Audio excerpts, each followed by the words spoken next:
Hi, Grizzlies. This is Miss Train, the athletic director, and I'm going to review quickly the return to play plan that we have for fall sports coming back to condition during the pandemic in phase two. Again, I'm the athletic director and I'm responsible for this plan, its implementation, and maintaining all those protocols and procedures that are required to return during this time. I take this very seriously, and I'm going to do everything in my power to help to maintain a safe environment for everyone involved, our students, staff, and the community. This is very important to me.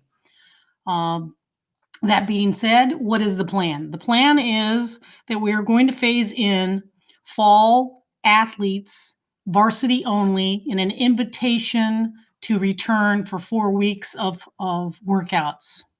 This is going to begin for water polo on the 15th, and the others will be phased in. So this is phase two conditioning only. Again, focusing on cross country, football, boys and girls volleyball, and boys and girls water polo. Everyone must be cleared in order to participate at this time.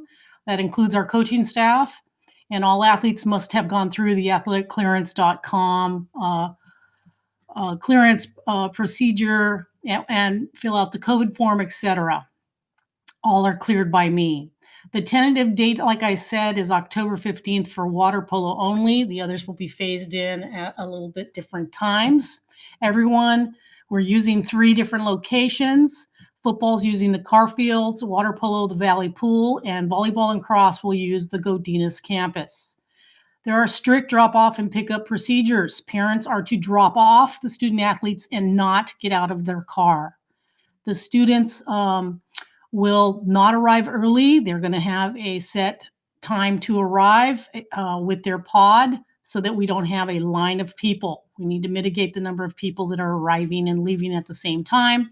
Everyone must wear a mask at all times, social distance, and they must also bring 32 ounces of water. And then they're also going to be checking in using a Google form. They'll scan a QR code and answer COVID screening questions verbally and on paper. They will then be assigned to their pod and go to their coach. So again, staggered arrival times are necessary to make sure that we don't have a lot of people arriving at one time. So I ask that you stick to your arrival time. And there's no hanging out before or after this practices. This is a business environment. We expect everybody to come, do the workouts, and go home, and follow the screening protocols that are in place. If someone is sick, we are asking that they stay home and not even come because you're going to be turned away and sent home. Those that are sent home or answer yes to any of the screening questions will immediately have to put their mask back on if it was removed for exercise or whatever, and they're going to be separated from the group and sent home. The nurse will also be notified. Practice protocols that are in place. There will be no use of locker rooms. And like I said, they need to bring the water, at least 32 ounces, because they're not going to be able to fill up water at any of the sites.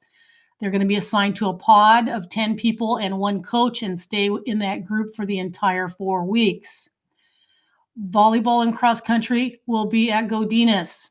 They will be dropped off in front of the school, and there will be a check-in point behind the gym in front of the girls' locker room where those gates are. That is going to be our check-in point. They will check in, answer those questions. They will be assigned to go to their area or their pod. I'm going to be using stickers or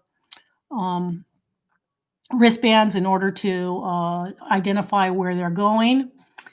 Over at CAR, the football team will be checking in or drop off at that small lot that is off the back side of the school there on Rate near the softball fields. And the water polo group will be dropped off of Greenville towards the side where the pool is. And in that parking lot near the pool is where they will be dropped off, and they will check in at the main gate there where the swimming pool is. The workout schedule. The workout schedule is set and will not deviate from what it is now. Monday, Wednesday, and Friday will be cross country. Football will practice Mondays, Tuesdays, and Thursdays. Water polo will practice Mondays, Tuesdays, and Wednesdays. And volleyball will practice Tuesday, Wednesday, Thursday. So the schedule, like I said, has been set, and that's what we're going to be sticking to. And as you can see, the tentative start dates are a little different for each group right now, depending on their clearances. Cleaning protocols will be in place as well for cleaning anything that is used, whether it is an area or items. Right now, items are restricted, so not a whole lot of items are going to be used. Just a reminder about the guidelines. Their students will be screened prior to being allowed to come in for a workout. They have to wear a face covering, or they'll be sent home. They have to bring water, or they will be sent home.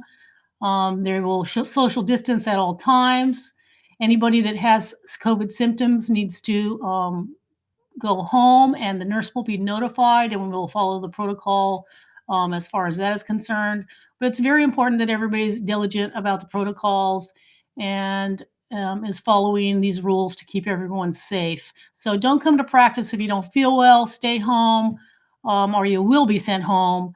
These workouts are strictly voluntary, and we're doing this as a out of season, preseason conditioning for fall by invitation only. I just want to make that very, very clear.